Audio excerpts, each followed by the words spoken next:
Alliance Defending Freedom, and we are very grateful to that organization for hosting this event. Special thanks to Rebecca Sears, to Marcus Glover, and Savannah Holston, who have helped put this event together. We are about to present a report that was made possible by a generous grant from the Root Foundation in Santa Barbara, California, and the Achilles and Bodman Foundation is based in New York. You will have found on your seats a copy of the printed report. It's also available in digital form from the National Association of Scholars on our website at nas.org/Confucius Institutes. We will also have immediately following this event the U.S. premiere of a new movie, and you will also have found on your seats a copy of the response form to the documentary In the Name of Confucius. So who are we, this mysterious organization that put this on? The National Association of Scholars is a 30-year-old organization, mainly a body of scholars, primarily university professors, concerned about the erosion of intellectual freedom, disinterested scholarship, and impartial teaching in American higher education. We currently number about 2,500 members in all 50 states and at every major college and university in the country. We do three things. We defend individuals who find themselves in disputes with their institutions over violations of academic freedom. We promote policy changes at those institutions and also at the state and local level. And we undertake original research on issues in higher education where we believe that there's something that deserves more in-depth examination than it has received so far. And this is, of course, this third thing that brings us here today. Outsourced to China is the newest National Association of Scholars research report. I'm going to cover a few preliminaries and then turn to my colleague Rachelle Peterson to summarize our findings. The preliminaries are three. First, why did we undertake this research? Second, how does this study fit into a larger context? And third, in what ways does any of this matter? Well, we undertook the study of Confucius Institutes after I received a telephone call from one of our members at a university in Ohio who was concerned that the president of his institution had just signed an agreement with the Hanban to bring a Confucius Institute to his campus. The president had not discussed this idea in any way with any faculty members at the institution, and there was very little follow-up, any explanation of what the Confucius Institute would be or what it would do. Well, a quick check surfaced the fact that the University of Chicago had recently ejected its Confucius Institute over concerns about academic freedom and lack of transparency. And a little more looking revealed that similar questions had been raised in many other places, and several bodies had issued official criticisms, I guess we would call them, of Confucius Institutes. But on the whole, we found a dearth of information about what the institutes are and what they do, and we decided to rectify that, hence this report. So how does this report fit into a larger context? Well, one context is the National Association of Scholars itself. This study, Outsourced to China, is one of a long line of in-depth reports on what might be called the quiet faults in American higher education. Phenomena that are there, plain to see, but that have not really been subject to any real trouble to understand. Outsourced to China takes its place besides the dissolution of general education, recasting history, the vanishing West, what does Bowdoin teach, and making citizens, among other reports.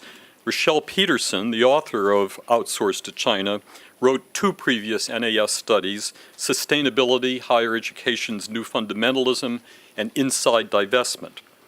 She brought to her work on Confucius Institutes her highly developed skills as a researcher and as an interviewer, as well as her talents for analysis and for lucid exposition. What you have in front of you, however, is a dispassionate report of the facts. It's not a polemic, though it does eventuate in some forceful conclusions. The other context that I should mention is the continued controversy over Confucius Institutes in the United States and in Canada. 3 years ago, the American Association of University Professors, the AAUP, called on universities to terminate or renegotiate their contracts with the Han Ban. Congressman Chris Smith from New Jersey's 4th District conducted a hearing in late 2014 titled, "Is Academic Freedom Threatened by China's Influence on American Universities?" And Congressman Smith also called on the Government Accountability Office to mount an investigation, which it did. These and similar developments lie outside the scope of Rachelle's study, but we were certainly aware of them, and we are aware, too, that our work is now part of a growing controversy over the legitimacy of Confucius Institutes. My last preliminary is, in what ways does any of this matter? If we say that Confucius Institutes amount at some level to an assault on academic and intellectual freedom and on the kinds of transparency that we should expect from our colleges and universities, how do we compare that threat to the apparent self-immolation of academic and intellectual freedom at such places as the University of California at Berkeley, Middlebury College, and the Claremont McKenna College?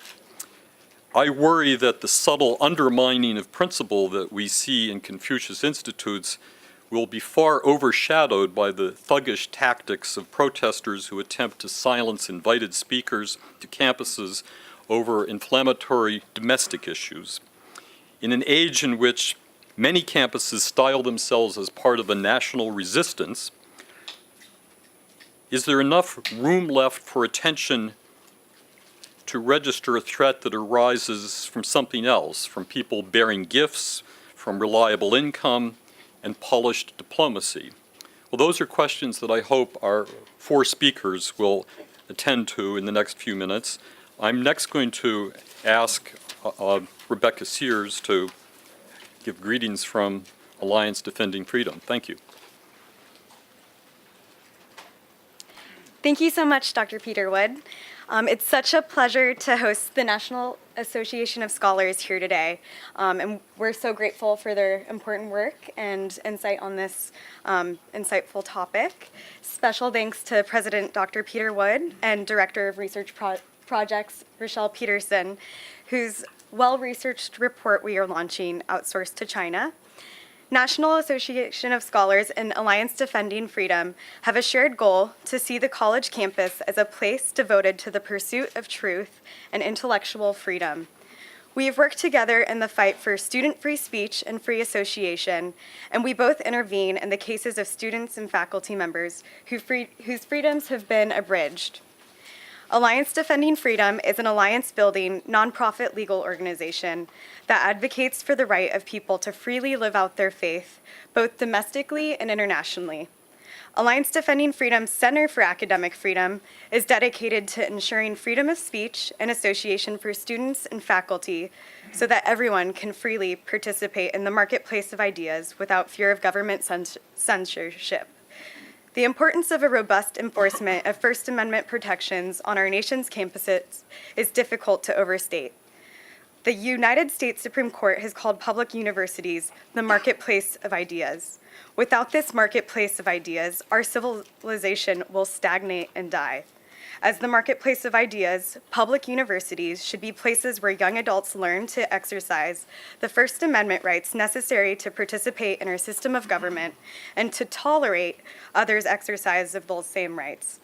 Indeed, teaching students about our constitutional system and their role in its citizens is a necessary part of education, and students learn as much or more from universities' policies and practices of restricting expression and association as they do in the classroom. Rather than teaching their students about the robust protections of the First Amendment and the value of hearing other opinions in the marketplace of ideas, the vast majority of public universities impose unconstitutional speech codes, create restrictive speech zones, require advanced approval for student expression, authorize bias response teams, to chill student speech through investigation while charging mandatory student activity fees that require students to fund others' ideological expression, and impose security fees that authorize hecklers' vetoes and raising the price for speakers under the guise that they are controversial. Take, for example, the recent incidents with Ann Coulter at Berkeley's campus. Some recent ADF cases include a Young Americans for Liberty student at Michigan's Kellogg Community College, who was recently arrested for distributing copies of the Constitution on her campus. It's not a joke. Administrators explained that students could only speak freely by reserving a table in the student union and applying for a permit. The rest of the school's campus was off limits for student speech. Another recent case was at California State University, Los Angeles, where faculty members actually linked arms to prevent students from entering an auditorium to hear a speech from a nationally known speaker, Ben Shapiro, on, ironically, the freedom of speech, hosted by a Young Americans for Freedom student group. The president of the university personally tried to prevent these students from hosting their free speech event, imposing burdensome security fees, trying to cancel the event, and when protesters attempted to stop the event, ordering the police to stand down, thus permitting faculty members and others to block students from entering. One more example. At Georgia Gwinnett College in suburban Atlanta, Chike Uzubanon sought to peacefully discuss his faith with other students on his campus. The school ordered him not to speak outside of a tiny speech zone representing 0.0015% of the campus, and even then, only after he applied for permission. He satisfied all of the school's demands and secured the permit to speak in this small speech zone. An officer still told him that he could not speak there because other students and administrators objected. Recently, the school itself said the speech was considered, quote, fighting words. There are countless other examples, and the threats to speech on campus seem to only be growing. But we are grateful to the students and concerned citizens and groups like the National Association of Scholars that highlight this nonpartisan problem and want to end it. Thank you again for coming today, and we hope you learned much from today's experience, and thank you for all our hosts.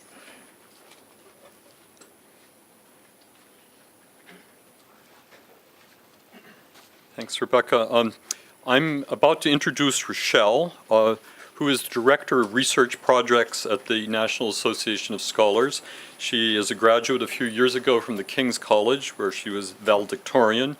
I mentioned earlier that she has written 2 other very extensive research reports for us on the sustainability movement and on inside divestment, the illiberal campaign to turn a generation against fossil fuels.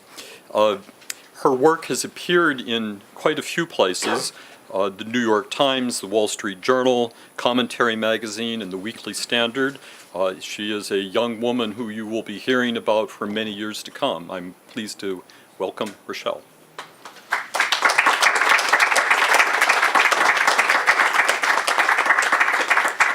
Thank you, Peter, and thank you all for being here today and coming out for the launch of this report. We're here today to talk about intellectual freedom, which is under many assaults on college campuses. Many of those are homegrown, as Peter mentioned and as Rebecca mentioned as well.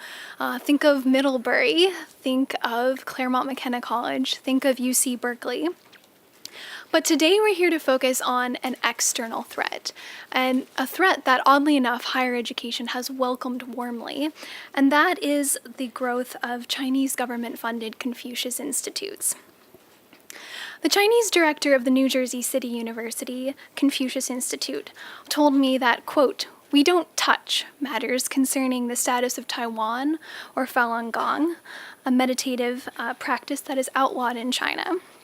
If a student raises a question about Tiananmen Square and the pro-democracy movement that the Chinese government brutally suppressed there in 1989, she told me she will, in her words, show a picture and point out the beautiful architecture." A senior professor at a State University of New York school noted the risks that he faces for challenging or even questioning his campus's Confucius Institute. He said, "This is my career and livelihood on the line." His campus has grown very fond of the funds that it is receiving from China, and he would commit professional suicide to challenge the source of those funds. Binghamton University's Asian Studies librarian, Julie Wang, herself an immigrant from China, keeps a photo of Tank Man in her office. She had a friend who was present at Tiananmen. To her, the Confucius Institute represents the China that she fled. Last year, she and the Binghamton University Confucius Institute had a tussle over the wording of a display in the library of opera costumes funded by the Confucius Institute, whether to reference Peking opera, a common academically accepted term, or to reference Beijing opera, which the Chinese government preferred. It wasn't an exceptionally consequential matter, but the intensity of that dispute convinced her to, in her words, not step on the bomb. She said she took from this the lesson that from now on she will adopt a new motto, which is avoid controversial issues. This librarian also shared with me her concerns for Chinese students studying at the university. Once she had hoped that these students would learn about Tiananmen Square and some of the issues that they hadn't known about in China before. But many flocked to the Confucius Institute as a cultural center, where they learned only more of what they had already learned in China. These are a few examples that hint at some of the sway that the Chinese government holds on American university campuses. Since 2004, the Chinese government has invested millions of dollars in teaching foreign students its preferred version of Chinese culture. A Chinese agency, the Hanban, has planted more than 500 Confucius Institutes around the world, including 103 currently in operation in the United States. The Hanban operates another 1,000 plus Confucius classrooms at K-12 schools, including 501 in the United States. In all, the U.S. has 38% of all of the Hanban's outposts, which is more than any other nation. China isn't unique in sending teachers abroad, but it is unique in planting its Confucius Institutes at colleges and universities. The U.S. hosts many Goethe Institutes from Germany, France's Alliance Francaise, the British Council, but these are standalone nonprofits. China is unique in having access to college and university classrooms, access to the reputation and the prestige of colleges and universities, and the next generation of Americans who are interested about China. And being on the college campus also gives the Hanban access to the Chinese students who are studying abroad in the U.S. So what are Confucius Institutes? They operate basically like class-in-a-box kits. So the Hanban sends operating funds, teachers, textbooks, everything that you would need to offer classes on Chinese language and culture. And in addition to receiving funding for these institutes, universities can also choose to consider these classes as being for credit, meaning that they can charge students tuition for a service that they are essentially receiving for free. So this makes Confucius Institutes an attractive financial prospect. And because the Hanban sends the funds, in most cases picks the textbooks, and selects the teachers, it has significant control over what students in Confucius Institutes learn about China.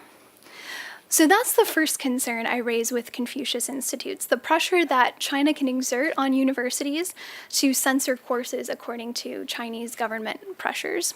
I'm going to raise two other concerns. One is transparency, and the other is entanglement. There's very little about Confucius Institutes that is transparent. Universities sign contracts with the Hanban and with a partner Chinese university. Our study, Outsourced to China, includes case studies of 12 Confucius Institutes. That's every one that operates in New York and New Jersey. At none of those institutions are any of those contracts publicly accessible for download or for review. I had to file legal requests under state freedom of information laws to gain access to these contracts. And one university, Pace University, provided an unsigned draft contract, though not the final version. So what is in these contracts that makes them so private?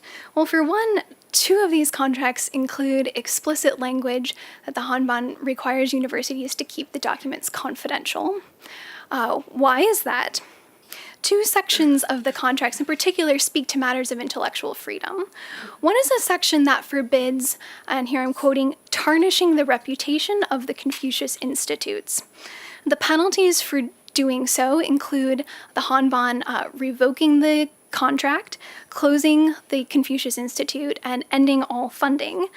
The Confucius Institute Constitution further specifies that a Chinese agency can pursue legal action against universities that tarnish the reputation of the Confucius Institute's project. All 9 contracts that we examined included language forbidding this tarnishing of the reputation. Now, what counts as tarnish is unclear. Would a group of professors who publicly question their university's Confucius Institute count as tarnishing the reputation of their university's institute? What about a particular administrator or a professor who insists on academic freedom and wants to give Confucius Institute teachers a free hand to discuss Chinese political history in all of its details in their courses? Would this count as tarnishing the reputation of the Confucius Institute? Now, to my knowledge, no Confucius Institute has actually been closed for having tarnished the Hanban's reputation. But this clause is one of the ways that China can pressure universities to themselves become the enforcers of China's preferences. The opportunity costs of offending China are high, so universities err on the side of caution in order to keep the Hanban happy.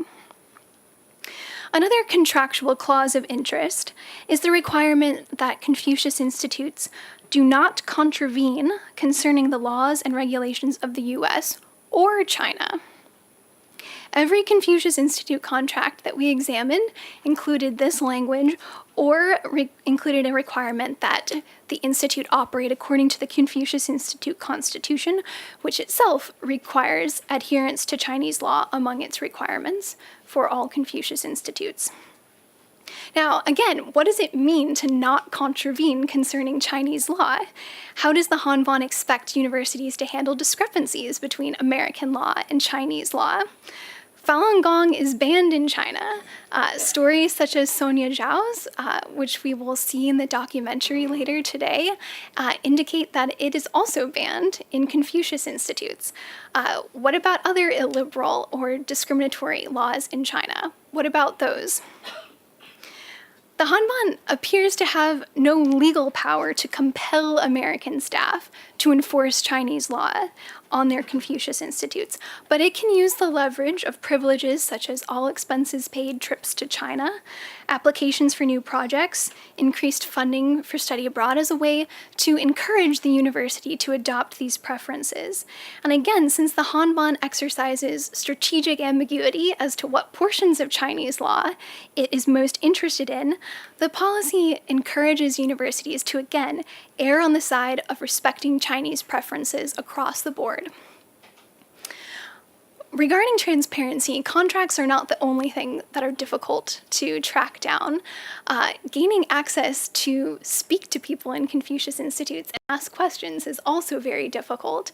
10 of our 12 case study institutions, 10 of the directors either declined an interview, never answered despite multiple phone calls and emails, or in many cases broke their appointments immediately beforehand. At New Jersey City University, the director broke 4 appointments, and I never succeeded in speaking with him. At Alfred University, when I arrived on campus, having previously called ahead and gotten permission from the teacher in a Confucius Institute class to visit her classroom, midway through the course, the provost of the university came in, called me out, and forced me off campus and said I was not welcome to sit through the rest of the class. The final concern that I will raise here is the prospect of entanglement. Confucius Institutes are part of a growing web of relationships between universities in America and those in China. More than a dozen American universities operate campuses in China, and the number of Chinese students enrolling in American colleges and paying full tuition is skyrocketing. In the 2015 to 16 school year, 328,547 Chinese students enrolled at American college campuses. That is 32% of all foreign students studying in the U.S. And those numbers are up more than 5 times from the 63,000 students studying in the U.S. a decade previously. So there are many ties to China that universities would be loath to lose. Confucius Institutes also frequently offer side benefits, such as funding for professors and administrators to travel in China, often to enjoy official tours and state dinners. Some, such as the Institute at the University at Buffalo, also offer scholarships for students to study abroad in China. Now, we aren't opposed to students studying abroad. We think it's a good thing that international exchange is possible, but we do raise the possibility that Confucius Institutes are closely tied to a number of other benefits that universities don't want to lose, and so they are especially careful to protect their relationship with the Hanban, knowing that these other privileges are on the line. Now, what to do about Confucius Institutes? In our report, we recommend primarily that all universities do take the step to close their Confucius Institute, because on principle, it is inappropriate for a foreign government to have access to a college or university classroom and to freeload off the university's status. And in practice, we also have concerns about the status of intellectual freedom on Confucius Institutes and on the rest of the college campus. Universities that refuse to close their institutes should at least take other steps to curb the Hanban's influence. For instance, they should make all contracts available for easy download on their websites. They should disclose the annual funding that they receive. They should cease outsourcing their classes. No Confucius Institute class should count for college credit. Universities should also renegotiate contracts to avoid any requirement that they cannot tarnish the reputation of the Confucius Institute. And the universities should formally ask the Hanban if the Hanban's hiring policies for Chinese teachers comply with American anti-discrimination law. Congress and state legislators should also consider investigations into whether Confucius Institutes jeopardize American interests, including national security. And these investigations should also consider whether China uses Confucius Institutes to monitor and intimidate the Chinese students who are studying abroad in the US. It is important that American students know about China, but they must know China as it is, not as the Chinese government presents itself. Confucius Institutes, we conclude, are an exercise in China's soft power, and it is time to cease outsourcing the American university campus and classes to China. Thank you.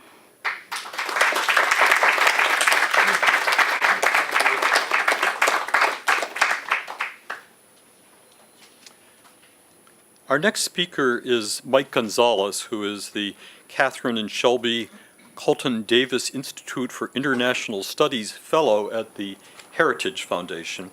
He's written a lot on China's soft power, not only through the Confucius Institutes, but also through Hollywood, which is what he's going to talk to us about in a moment.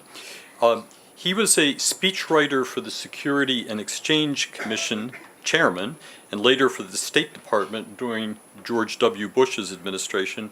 Before that, he was a journalist for nearly 20 years, 15 of those spent reporting from Europe, Asia, and Latin America.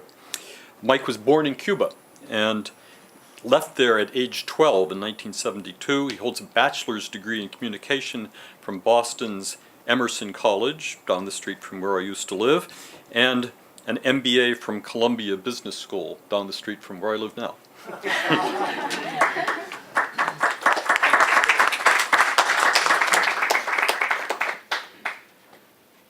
Thank you, Dr. Wood. I'm not checking email. I'm just I want to stay within my allotted time. I want to really thank the Alliance for Defending Freedom and the National Association of Scholars.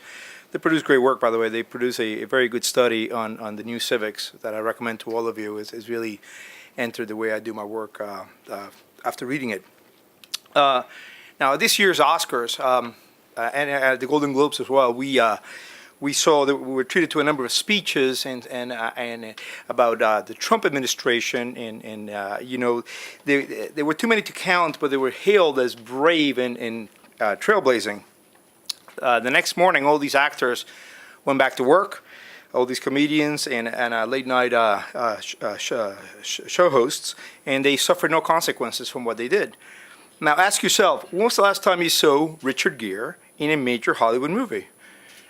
Remember him, Richard Gere? In the 80s, he was everywhere. Good-looking guy, megastar, box office draw.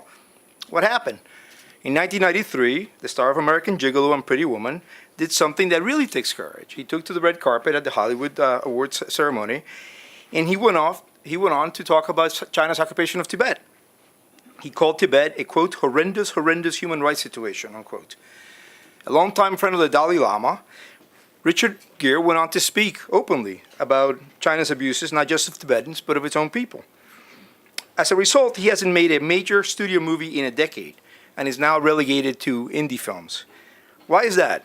Because China is buying Hollywood studios, theater chains, and dangling large potential profits in a market of close to 1.4 billion people. He told the Hollywood reporters, there are definitely movies I can't be in because the Chinese will say, not him. Now that is courage. Making political statements to an adoring crowd that agrees with you is getting job security. Don't feel too sorry for Richard Gere. He says he's got enough money, and he says about Hollywood studios, the feeling is mutual. But not everyone has Richard Gere's money, and that shouldn't be happening here. When we are discussing the issues of sovereignty, transnationalism, self-determination, why is this issue flying under the radar? At a time when we're questioning whether Vladimir Putin interfered in our democracy, why are we not questioning what the Chinese are doing? You know, somebody I don't quote very often, but I will quote him here, Allen Ginsberg, the Beat poet, said, and I don't quote him very often because he was appalling in his private life and in public stances, but he said, whoever controls the images controls the culture, whoever controls the culture controls the people. China understands this. Putin is a thug that wields a sledgehammer. The Chinese are much more sophisticated. State TV in China is very easy. State TV is controlled by the party. The movies that they go to is controlled by the parties.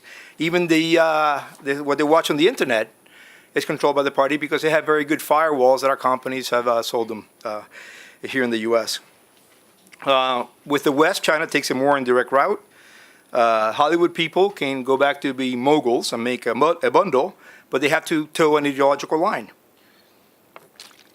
In other words, China is already insidiously deciding much of what we watch. Let me ask you, what's more American than Dick Clark, the Miss America pageant, AMC Theaters, or Steven Spielberg? Well, many things, actually. They're now either subsidiaries of Chinese entities or have alliances that can't but compromise their independence and will result in at least self-censorship. Now, why this happens is very easy to understand. In October 2014, China became the world's biggest economy, at least on PPP basis, bumping the U.S. from that position for the first time since 1873. And since the beginning of economic reforms in 78, the PRC's real per capita GDP has been growing at an average annual rate of 8%. So it's beginning to slow down. I think it's 6% this year. So it's no surprise why it's such an alluring market. Two-way trade between our two countries is well over $500 billion. It's the second largest trade partner after Canada, although I think that may change because as a result of some policies we're taking. So the cliche that deodorant makers look at China and see 2 billion armpits is true. But the deodorant trade presents no issues. When it comes to the film industry, there are some concerns. In some instances, Chinese censors are now being given the opportunity to influence movies as they're being made, or even before, either by visiting the set or receiving scripts in advance, getting an opportunity to veto material the PRC considers objectionable. The result is that, just as with the Confucius Institutes, many Hollywood movies now show American audiences a version of China and its government that is not complete, and in fact can be far removed from reality. One expunged of the suppression of basic freedoms, corruption at high levels, the questionable wealth of the princely class, the bullying of Hong Kong, and the threatening behavior of China's neighbors. America sometimes gets the reverse treatment. Also, as with the Confucius Institutes, and Rachelle, you made a wonderful presentation, by the way, the entire process is opaque. Studios seek quiet assurances from the Chinese board in charge of the censorship, the State Administration of Press, Publication, Radio, Film, and Television, which does not publicly disclose its guidelines. So, you know, it's whatever it is the guy says when the studio head comes in to see him. Now, China is the second largest movie market in the world after the United States, and Chinese box office receipts are astronomical. The animated 3D movie Zootopia, for example, had a domestic gross box office growth in China, box office gross of $235 million. Chinese box office growth, actually, the rate slowed down last year to under 10%. But the year before, 2015, box office receipts grew an astonishing 49%, reaching a record $6.78 billion. Hollywood movies had 38% of that, down from 45% the year before, but that still amounts to $2.57 billion. More important than that, China has become a huge source of funding for Hollywood studios. As a result, Hollywood has become complicit in the censorship, as is demonstrated by a quick review of the record.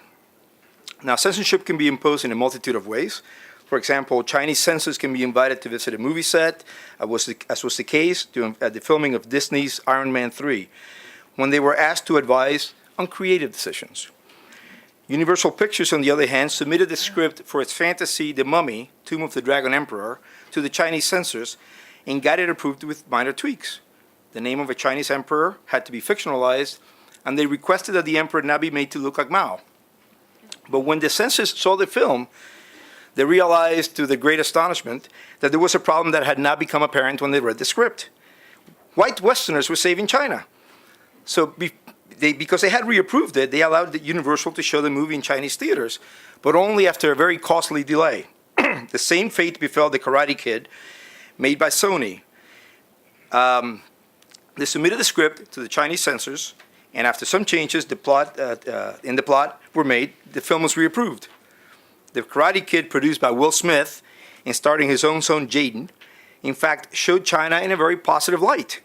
American audiences saw a welcoming, I don't know if you've seen it, but they saw a welcoming, normal country in which there were no political prisoners, no riots, no dictatorships. But the censors still objected to the finished product. The villain was Chinese. Another costly delay ensued, and 12 minutes had to be cut from the film before it could be shown, following a year of negotiations. In the case of Paramount's blockbuster World War Z, it was studio heads themselves who changed scenes, as China was originally the origin of a pandemic that caused a zombie apocalypse. And in one case, a studio was allowed to make two versions of a movie. That was the raunchy 21 and over, not a movie I recommend, but the one that for American audiences had one version, and for Chinese audiences had another version. In the American version, the film celebrated certain aspects of college life, like drinking and casual sex. The Chinese version warns audiences of the perils of the same hedonistic practices that Hollywood encourages here at home. In this instance, a Hollywood film company acts at the behest of the Chinese authorities in casting America and its culture in a bad light. 21 and Over in China is a story about a boy who leaves China, gets corrupted by our depraved Western parties, and goes back to China a better person. Studio heads do not hide the fact that they work with censors in China, but they explain it in a way as the cost of doing business in a lucrative place. James Cameron, whose film Titanic and Avatar broke box office records in China, put it this way: "As an artist, I'm always against censorship, but this is an important market for me. So I'm going to do what's necessary to continue having this important market for my films. And I'm going to play by the rules that are internal to this market, because you have to." Translation: I will abandon my beliefs when it's profitable to do so. In the States, by the way, Cameron sings a much different tune. Now, this growing compatibility between what the censors want and what the studios produce is reflected by what is seen and not seen. For example, Tiananmen happened a quarter century ago. Not a single major Hollywood movie has been made about Tiananmen. I talked to my friend Rose Tang, one of the student leaders who's now in New York. She said, "Yeah, why is that? You know, you could recreate Tiananmen in any Hollywood studio." And then, you know, she was there. It was filled with drama. There was romance. There was action. No, Hollywood has not made a Tiananmen movie. So what do we do? Some people have said that the Committee on Foreign Investments in the United States, CFIUS, should ask whether the PRC's efforts to influence Americans through academia and Hollywood represent an attempt by a foreign government to manipulate a democratic population. I believe Dr. Wood referred to it. I think this is a Chris Smith approach. This approach should also ease free market concerns about government interference. Limiting or ending a government's intervention in the market does not in itself amount to government intervention. Indeed, one should ask whether Hollywood studios have a moral responsibility to inform American audiences whether movies have been altered at the request of Chinese censors, which movie scripts have been submitted to the PRC in advance, and whether a studio changed plot lines at the suggestion of a Chinese partner. An industry-developed code of conduct would reassure audiences that they're not being exposed to foreign propaganda. Hollywood's extensive press corps can help police adherence to best practices by routinely asking studio bosses about the degree to which the Chinese government has influenced scripts and plots. Thank you very much for your attention.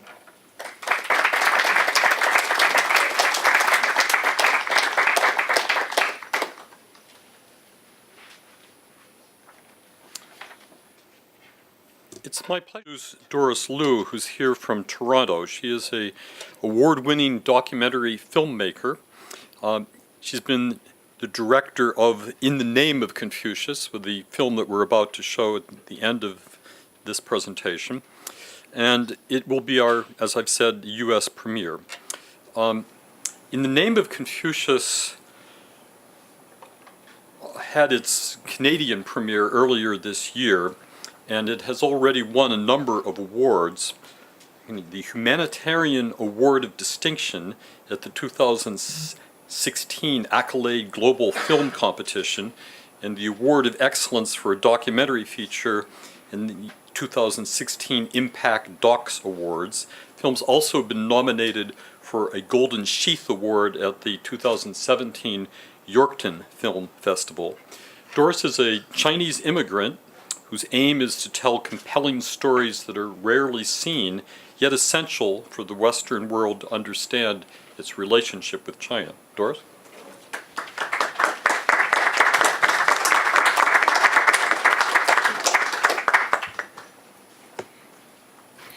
Thank you, Dr. Wood. Thank you. And first of all, I would like to take this opportunity to thank Alliance Defending Freedom and the National Association of Scholars for organizing today's event.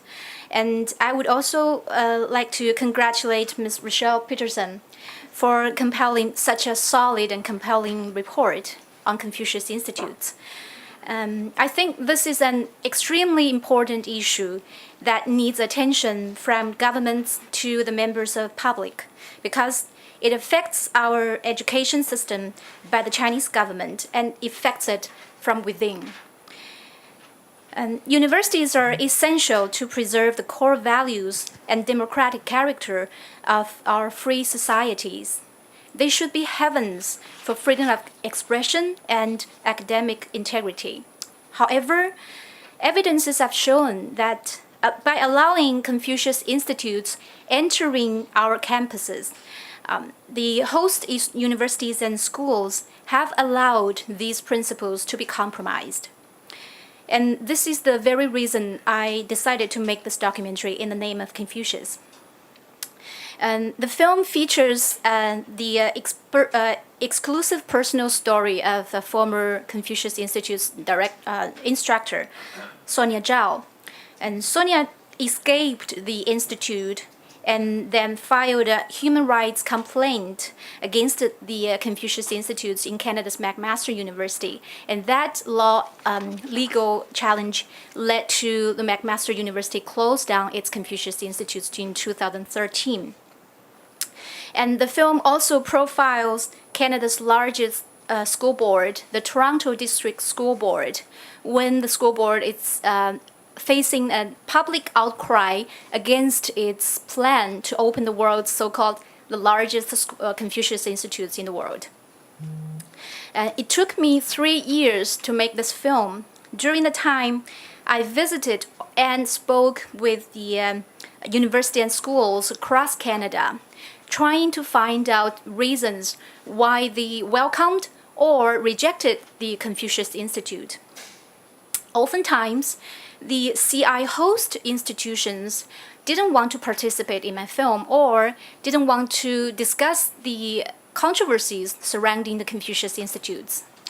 And rather, they boasted their close relationship with the Chinese government.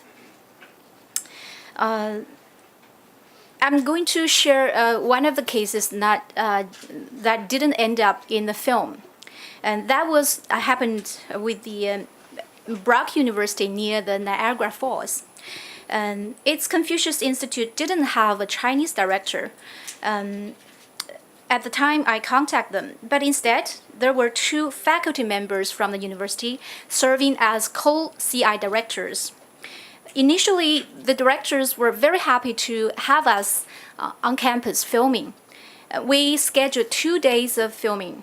The first day went very well, and I even did an interview with one of the 2 co-directors who was very happy to do the interview, and it was not on my schedule, because my schedule was first day just filming the raw footage, the B-rolls, and the second day do all 3 interviews. But the night before the second day, I received an email from one director asking me to sign a media consent that allow the universities the rights to pre-screen or even withdraw any interview content that they didn't wish to publish. And I believe that was a reaction to my interview with one of the 2 co-directors, because I had asked him what he thought about McMaster universities closing down the Confucius Institutes because of the discriminatory hiring policies practiced by the Confucius Institutes. And he told me the McMaster incident wouldn't affect their CIs because their CIs was in line with the university's globalization strategy. So, of course, I wouldn't give up my editorial rights, so I didn't sign the media consent. As a result, I wasn't able to go back to the campus to conduct my 3 interviews on the next day.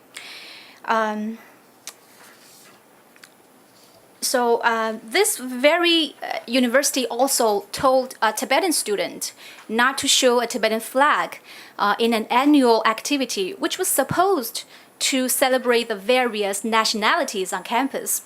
And it turned out it was the CI director who told the activity coordinator to tell the Tibetan students not to show a Tibetan flag. I heard that during the testimony at the Toronto District School Board meeting. So Confucius Institutes have strict control to their Chinese staff as well. Sonia once shared with me one of her experiences working at the McMaster University CI. One day, Sonia and 2 colleagues rent a movie DVD from a local library called 7 Years in Tibet, starring Brad Pitt. Sonia and the 2 roommates watched the DVD, and they were shocked to see in the movie that the Tibetan lamas were actually killed by the People's Liberation Army when the lamas refused to accept the Communist Party ruling. And the girls also learned after Brad Pitt was actually banned from entering in China after playing in the film. So those information was totally different than the girls were taught in China. So the next day during the lunchtime, the 3 young girls were discussing the film in their offices, and the Chinese CI director, stopped them and warned them, if you continue discussing like that, you would have to write a self-criticizing report when you go back to China. You know, self-criticizing reports are tools created by the Chinese Communist Party for its officials to reflect on their conducts when they violate the Communist Party line. And Sonia told me, although I was in Canada and outside China, in Confucius Institute, they do require you to follow the party line. So on one hand, Confucius Institutes don't encourage discussing certain topics. But on the other hand, they do teach students the Chinese Communist Party's propaganda. You will soon see in the film a few examples, and here I would share a couple of examples that aren't in the film. On the Confucius Institute online class, there is an animated video about the Korean War. But in the video, the war was referred to as the war to resist U.S. aggression and aid Korea. And the video goes on to praise the heroic Communist Party and its party member, and so on. In another Canadian Confucius Institutes, I found during my research on their website, there are photos of their students singing Chinese songs to celebrate sort of Chinese New Year. And the songs actually incite hatred towards the Communist Party's enemies. So that's very popular not popular, very common phenomena in the Confucius Institutes. During my research, I found so many of them. And here I'm going to quote Canadian Security and Intelligence Services a few sentences in their report. It says, while older students may be better equipped to see through such attempts as indoctrination, Chinese academics are already drawing some satisfaction from evidence that American children who have studied under the direction of CIs have developed a more positive view of China and its political system. Since 1949, generations of Chinese people, including myself, have been soaked in the communist propaganda on a daily basis, from school to workplace, from TV to newspaper, from arts, literature to music, literally everywhere. The intake of propaganda has been an inevitable component of our lives. And day after day, the propaganda has been internalized and become natural. And even when we come abroad, it follows us. It took me up until today to try to get rid of those brainwash marks. Now the communist propaganda has sneaked into the West as we open our doors. Beijing spends an estimated $10 billion annually on external propaganda. And its influence extends to Hollywood film studios, as Mike introduced, and to news outlets and schools and universities abroad. While we value the learning of Chinese language and culture and the exchange between the West and China, we should always be alert to distinguish the traditional, authentic Chinese culture from the culture that was distorted by the Chinese Communist Party's indoctrination. The documentary In the Name of Confucius is a calling on the Western universities and schools, particularly the CI host institutions, to reconsider their partnership with the Confucius Institute. It is also a calling on the Western governments and public. Many of us Chinese immigrants came abroad seeking a better life. We know how precious the principles of freedom, human rights, and democracy are, and that these principles must be defended. The Confucius Institute saga is an urgent and compelling reminder that we must be ever wary of efforts to undermine these values. I hope you enjoyed today's film, and we can discuss further during the Q&A. Thank you.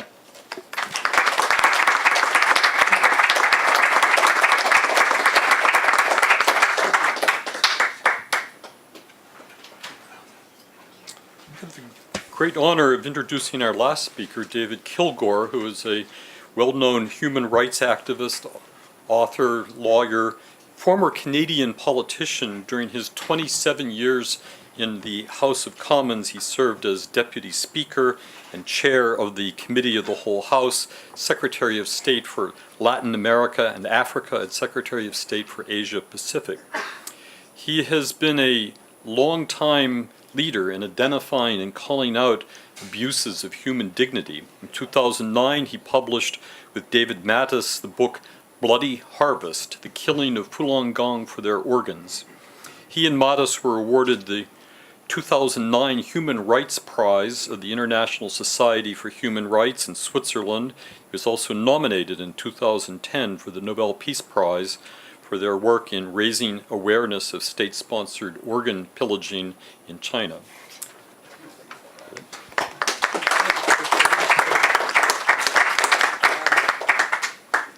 Thank you to all the sponsoring institutions, to the people who just spoke. I don't think any of them said a word I disagreed with, which is unusual.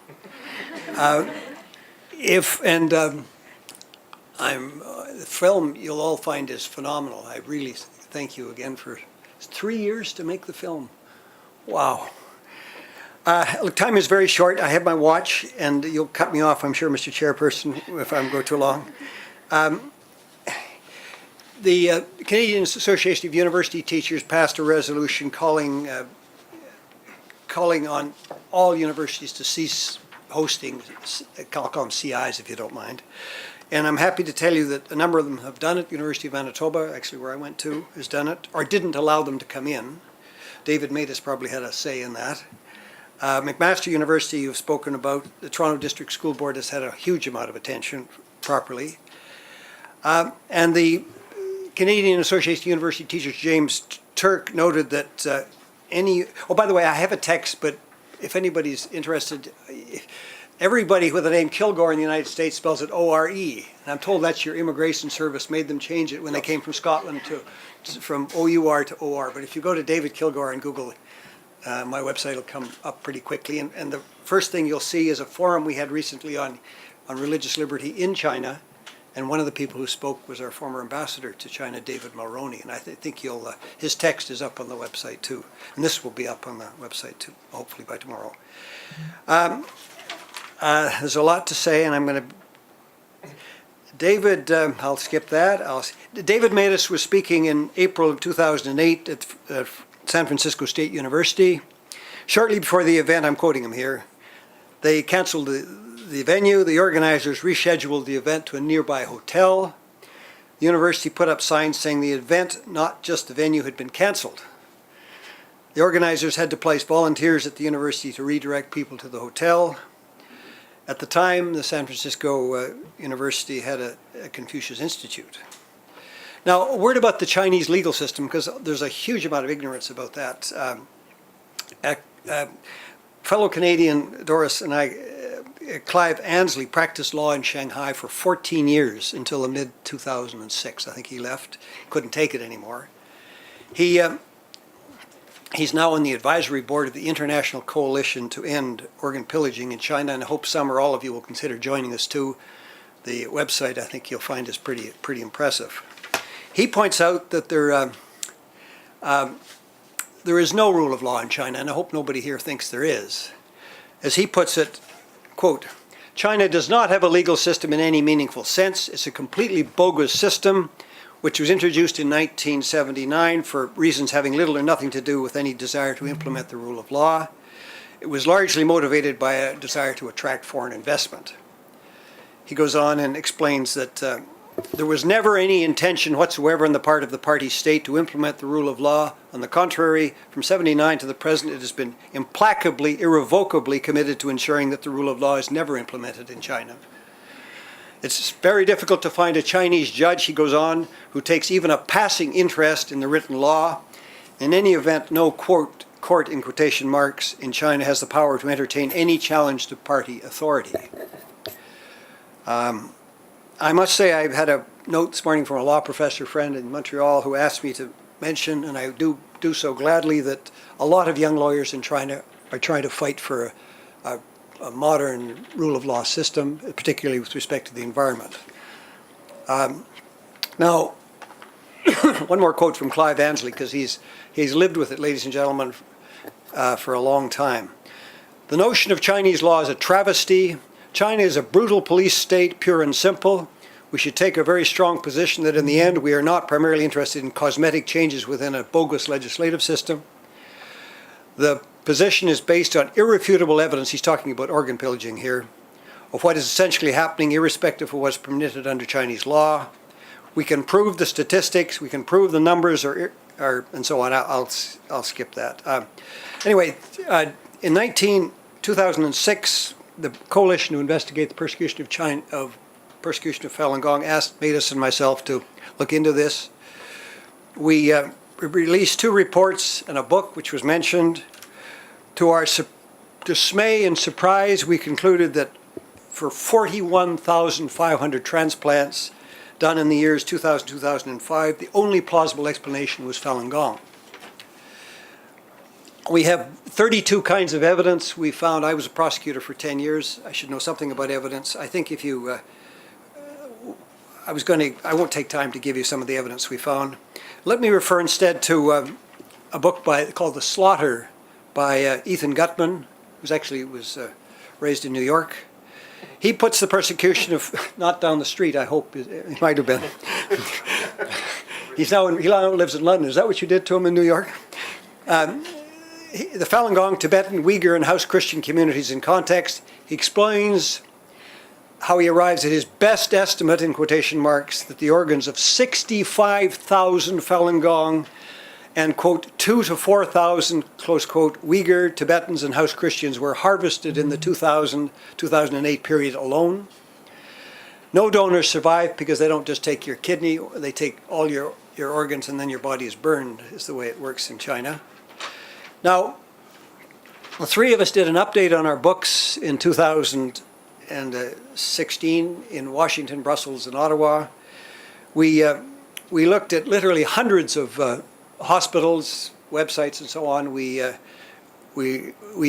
a lot of evidence. Our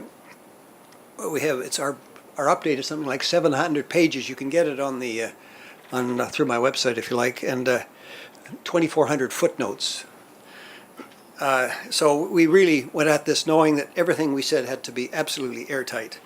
We conclude that 60 to 100,000 transplants per year are being done across China as contrasted to the roughly 10,000 the government claims it's doing. We provide considerable evidence of an industrial-scale, state-directed transplantation network controlled through national policies and funding and implicating both the military and the civilian healthcare systems. I was going to talk about DAFO, Doctors Against Forced Organ Harvesting, and if any of you are doctors here, I wish you would consider joining it. DAFO was nominated for the Nobel Peace Prize last year. One person I'd like to refer to in closing is Dr. Maria Singh, who is from California, but she's went to Harvard, I believe, and she's now a professor of Sydney Medical School. Please ponder these words. Individuals who are not free to consent can never be used as organ donors, and this not only prevents them from achieving their human potential, it completely dehumanizes them and should be unacceptable to any society in the 21st century. It may appear an overwhelming or daunting task to stop a vast enterprise of organ harvesting, and she quotes Carl Sandburg, quote, "Go alone and away from all books, go with your own heart into the storm of human hearts and see if somewhere in that storm are bleeding hearts," close quote. Dr. Singh goes on, "Hearts are indeed bleeding among the Falun Gong, the Tibetans, the Uyghurs, and the House Christians in China. As physicians, we are bound by our oath, and this includes acting to protect those who are being harmed by others. As humans, we can do no less." So, I guess, let me end with a couple of thoughts from James Mann, the author of China Fantasy. How many of you read that book, by the way? Oh, quite a few. Well, that's great. Good. Well, he's a former Beijing bureau chief of the Los Angeles Times, and he says, quote, "What we can do is keep expressing as forcefully as possible the values of political freedom, the right to dissent. Democratic governments around the world need to collaborate more often in condemning Chinese repression, not just in private meetings, but in public as well.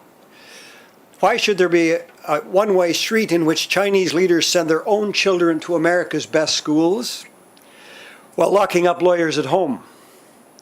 The Chinese regime is not going to open up because of our trade with it.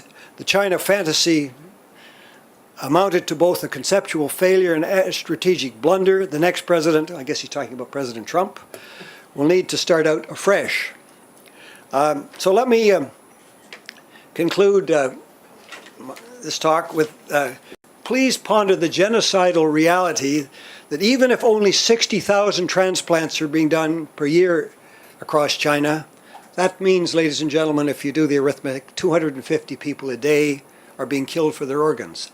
Non-consenting, most of them are prisoners of conscience, most of them have had no form of trial or conviction. They're sent to forced labor camps on the signature of a policeman. And you know where that model came from? Adolf Hitler and Joseph Stalin. They spend 3 years there working in these camps, 16 hours a day, making stuff for us in the West. Dr. Charles Lee came back to New Jersey, which has been mentioned here today, New Jersey, and they found that these Homer Simpson slippers that he was making in one of these forced labor camps for 3 years, he could find in a local department store. So I guess I'm pleading with all of you to, or asking all of you to please consider going on the website and joining the International Coalition to End Organ Pillaging in China. And again, congratulations to everybody here today. Thank you.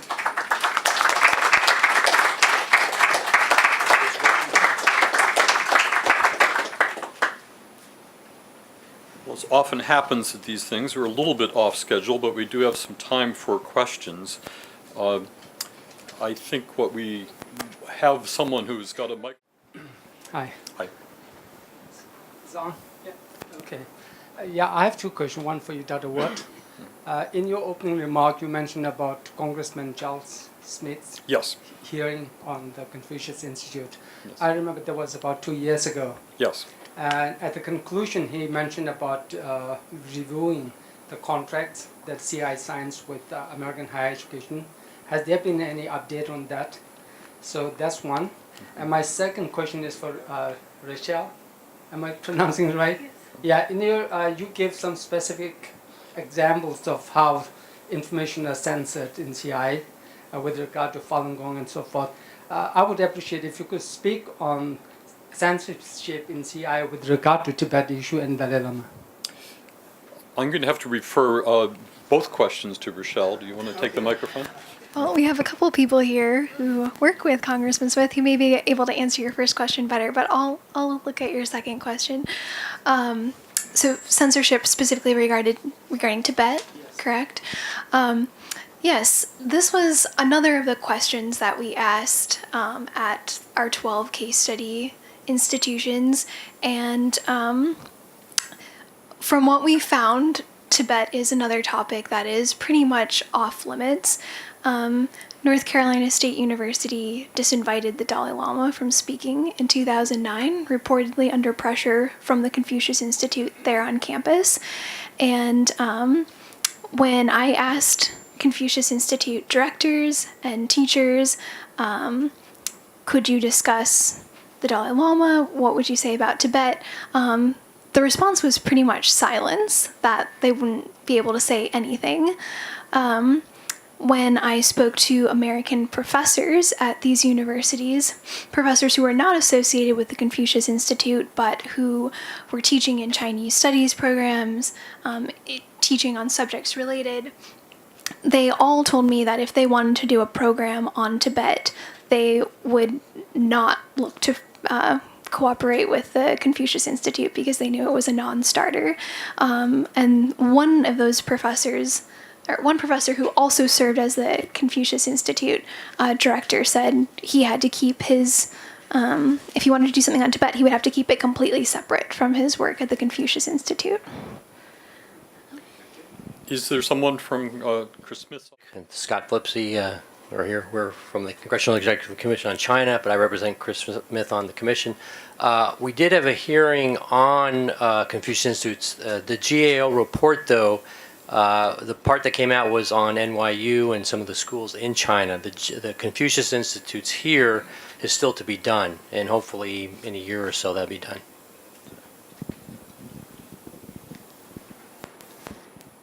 Center for Security Policy. I wondered if you might develop, Rachelle, I think a point you touched on, but only sort of in passing, and that is sort of the national security implications of all of this.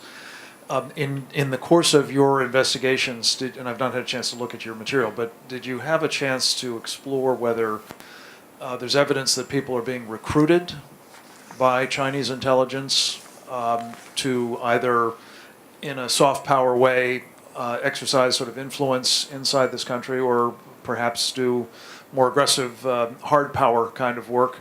And is that, in fact, a purpose of the Chinese Confucius Institutes, do you think? Thanks for raising that question. I think this is an important question that more investigation needs to be done on, and this is something that I think federal agencies should consider as well. In our research, we focused on primarily university policy, so I did not ask a lot of questions on national security issues. But I will say that when I spoke to professors at universities with Confucius Institutes, many of them raised this as a concern that they had. One raised the concern that teachers in Confucius Institutes have access, because they're at the university, to email databases and names and contact information. There was some concern that one professor said he felt like he was being tracked on his campus. So this is a concern that many people raised in conversation with us, but not one that we uniquely investigated. Let me add to that, Frank. Rachelle is being diplomatic. There was a kind of cloak and dagger aspect to this, in that on some of the campuses she went to, people refused to meet with her openly, but would meet with her secretly. We were forced into situations where people said, you cannot ever repeat what we said. So we ended up with a kind of undergrowth of material that was very suggestive. Not a word of that appears in the report. We had to stick to stuff that we could verify, and that's there. But it did leave us with this sinking feeling that on beyond what we could report, there is stuff there that people should know about. We are not competent to bring it to the surface. May I add to this question? I interviewed, during my film, you will see soon, I interviewed a former senior manager of the Canadian Security and Intelligence Services. He also wrote a book. He is one of the co-authors in his book entitled Nest of Spies. He's one of the authors, and he gave one particular example. Maybe not hard evidence, but is an example. University of Texas in Dallas opened its CI in 2007 with US $100,000 from Beijing. One of its top officials is also vice president of Huawei. Huawei is banned from doing any US governmental projects.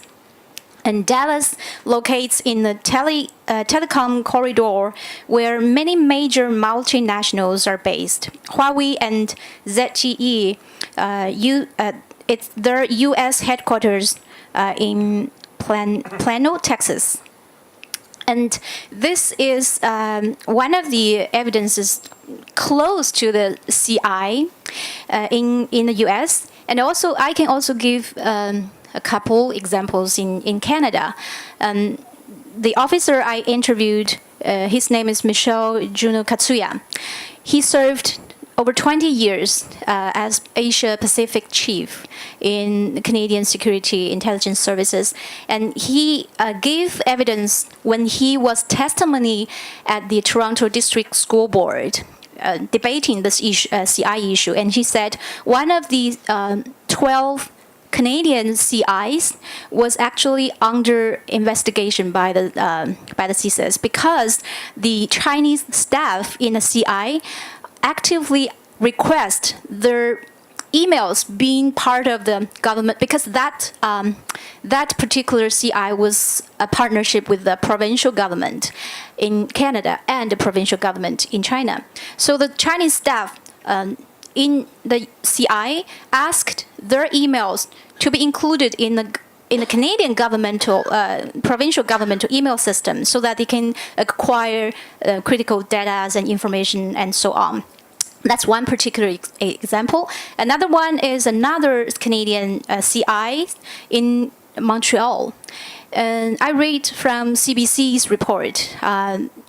the CSIS. CSIS is a short name for Canadian Security and Intelligence Services. CSIS was actually, perhaps is actually investigating that particular CIs, but we don't know what exactly the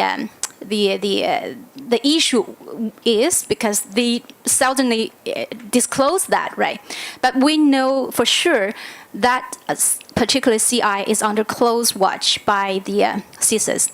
And also CSIS, in early years, probably in 2005, when Canada opens its first CI, CSIS had mentioned CI in a brief, internal brief, and I got that brief from information, the process.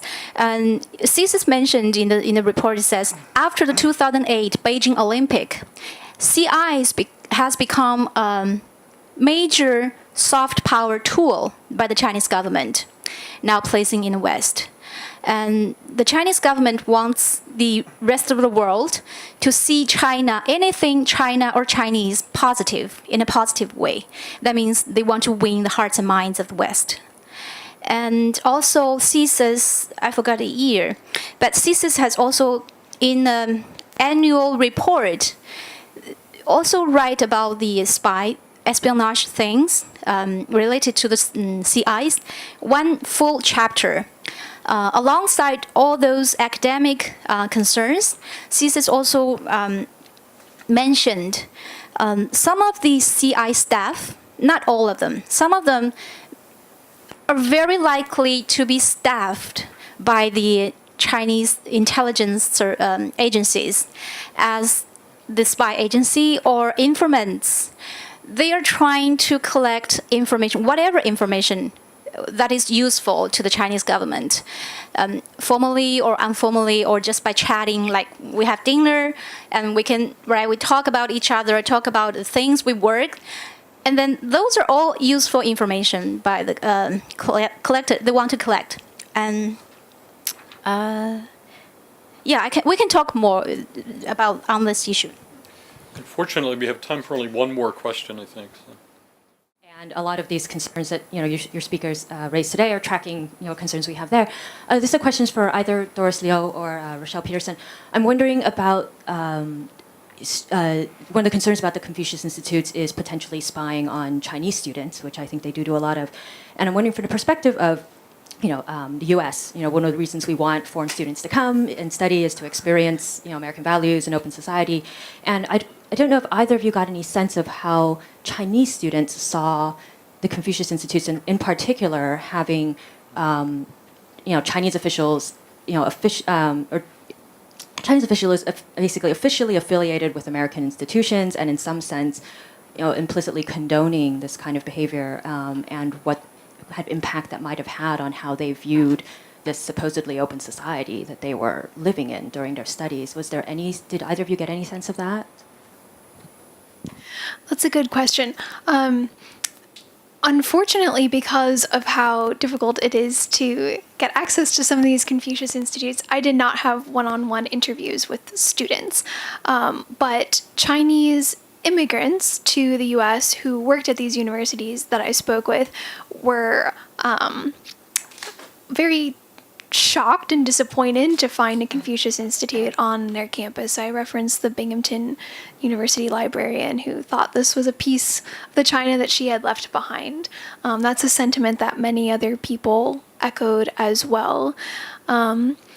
Several people mentioned to me that Confucius Institutes had served as a kind of cultural home for Chinese students, and that they tended to flock there, and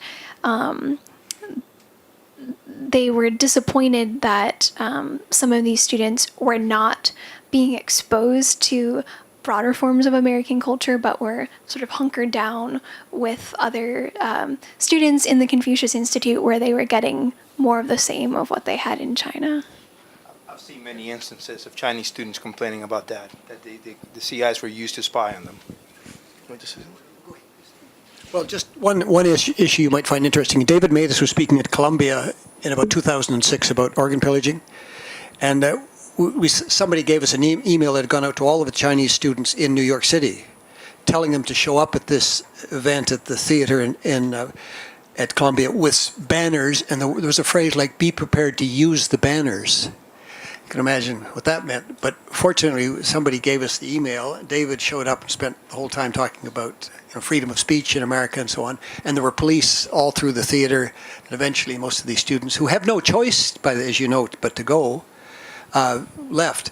One other point might be of interest to you. The University of Calgary gave the honorary degree to the Dalai Lama, who, by the way, is the most admired leader by Western Europeans anywhere, in one poll a couple of years ago.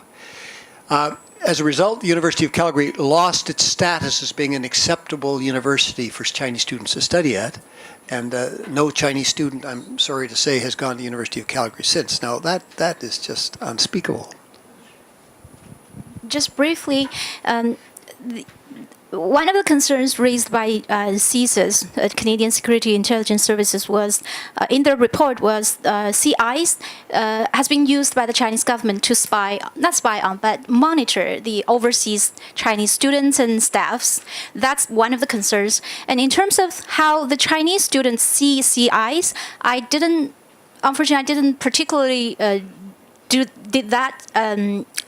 to that direction in my film, but the story you're going to see did catch a glimpse of that, because during the Toronto District School Board confrontations, you will see the young Chinese students who studied at University of Toronto. I believe they are international students. They will react strongly on the issue. You will see that.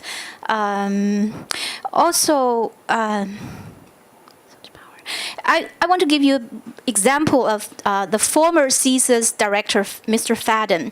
He said, he observed that during the former Chinese President Hu Jintao's visit to Ottawa, the CBC reporters spotted a group of Chinese students wearing shirts showing CIs on the shirts, and those students are pro-Chinese government and anti any groups who are protest the Chinese government. And those students were actually organized or mobilized by the Chinese consulate or embassies. They are from Quebec, and they are bused to Ottawa to to welcome the Chinese leaders. And their hotel are paid, their food are provided. So that's one particular examples of foreign influence. Thanks. Also, I want to remind everyone you got a sheet of audience's feedback. I appreciate if you take a few moments after watching the film, write down your feedback to the film. Thank you. Just a concluding remark or two. I ended my introduction with wondering whether we would be able to answer the question if the Confucius Institutes would rise to the level of agitating the American mind enough to compete with such things as disinvitations to Charles Murray or rude treatment of Heather MacDonald at liberal arts colleges in the country. Now that the topic turns to organ harvesting and genocide and the career of Richard Gere and others, I tend to think that the thread that I started pulling on 3 years ago, is there something to this topic, convinces me that this is an enormous topic, and it really does resonate with Americans who have concerns, I think, that are well addressed by all our speakers, and I think there's a great deal more to be investigated here. So thank you for coming to this. I hope you do stay for this very important movie.